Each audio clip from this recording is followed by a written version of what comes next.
안녕하십니까. 대통령입니다. 올 한 해 국가적으로 크고 중요한 일들이 참 많았습니다.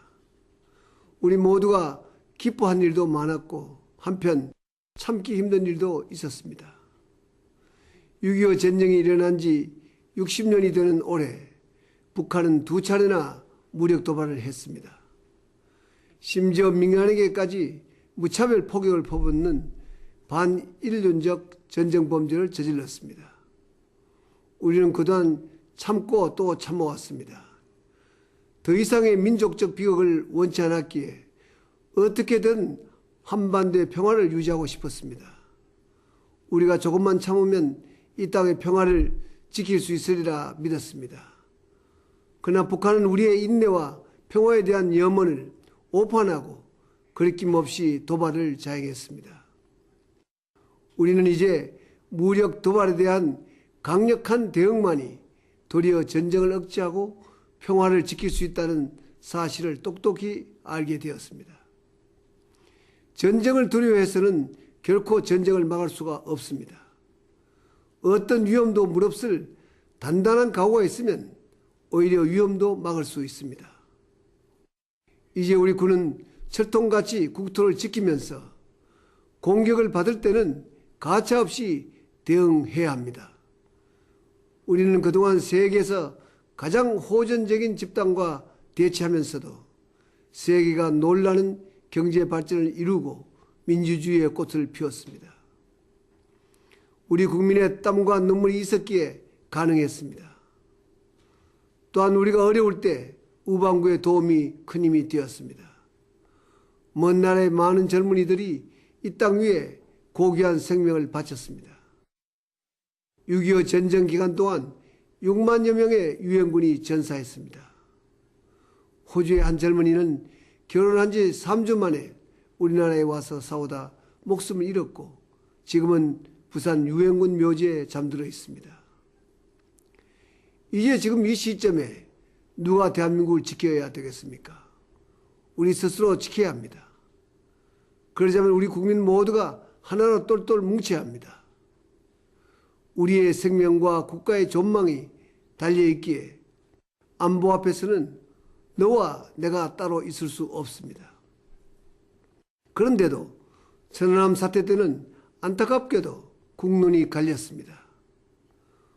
우리 젊은이 수십 명이 희생됐지만 일각에서는 이념이나 정치적 이해관계에 따라 객관적이고 과학적인 조사 결과조차 부정한 일이 있었습니다. 이런 모습을 보고 북한은 우리가 공격하면 남쪽이 이렇게 분열되는구나, 다시 도발해도 좋겠구나 고 생각했을 것입니다. 우리를 분열시키기 위해서 우리를 노리는 것입니다.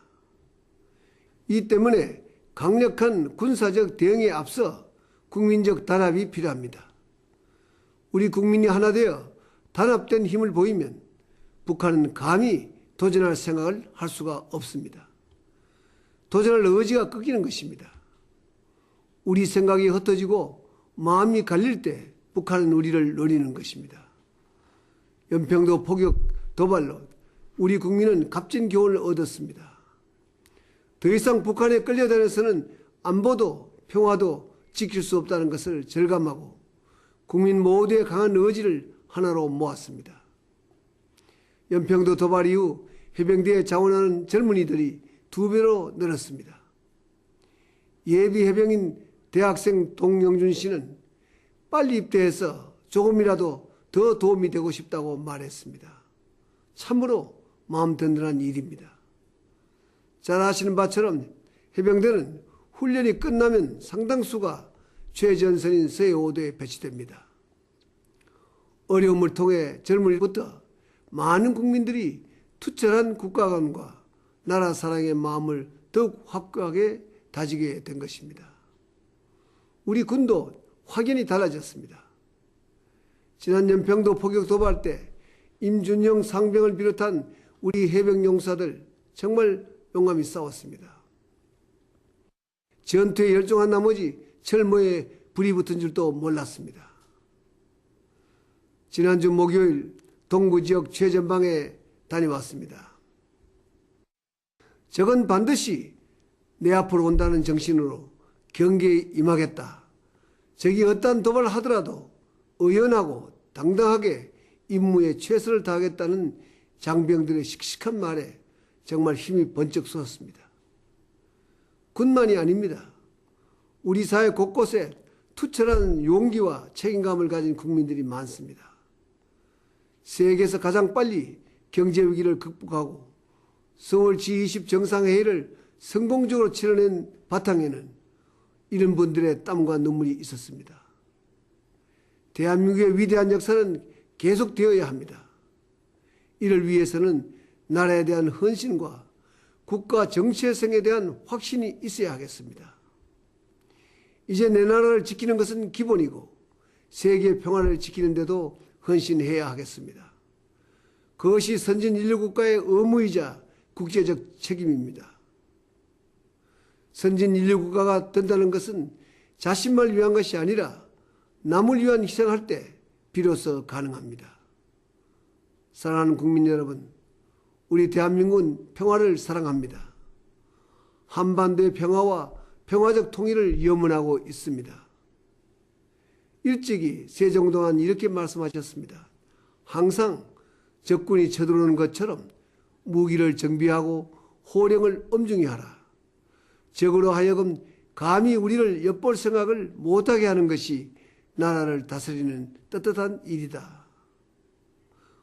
오늘 또 지휘와 싸우며 나라를 지키는 우리 육해 공군 해병대 장병들에게 우리 국민 모두의 마음을 담아 감사와 격려를 보냅니다. 여러분이 고되고 힘든 만큼 여러분의 형제와 부모, 대한민국 국민은 더욱 안심하고 생업에 전념할 수 있다는 것을 기억해 주시기 바랍니다.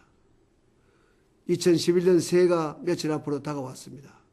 국민 여러분, 올해를 건강하게 잘 마무리하시고 새해는 보다 편안하고 희망찬 한 해가 되기를 바랍니다. 고맙습니다.